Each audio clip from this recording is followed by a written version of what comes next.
Breaking news Marathi या वृत्तवाहिनीला subscribe करायला विसरू नका आणि हो, व्हिडिओ आवडल्यास नक्की लाईक करा। मुख्य संपादक वसंत पानसरे। दुःखद घटना, वीज पडून मुलाचा जागीच मृत्यू। कुमार यश लाटे वय 16 वर्ष असं निष्पाप मुलाचं नाव। मुरबाड तालुक्यातील इंदे गावात एका 16 वर्षीय मुलाच्या अंगावर वीज कोसळून त्याचा जागीच मृत्यू झाला।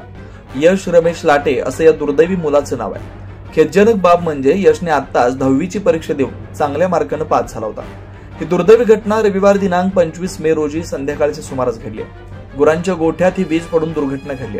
या घटनेमुळे परिसरासह मुरबाड तालुक्यात शोक व्यक्त होत असून या कुटुंबाला शासकीय मदत मिळावी अशी मागणी स्थानिक नागरिक करतात। मुरबाड तालुक्यात गेली अनेक दिवस विजांच्या कडकडाटासह दररोज पाऊस पडतोय। या मान्सूनपूर्व पावसामुळे मुरबाड शहर व ग्रामीण भागातील जनजीवन विस्कळीत झालंय। Breaking news Marathi, Murbad. Breaking news Marathi या वृत्तवाहिनीला सबस्क्राइब करायला विसरू नका आणि हो, व्हिडिओ आवडल्यास नक्की लाईक करा। मुख्य संपादक वसंत पानसरे।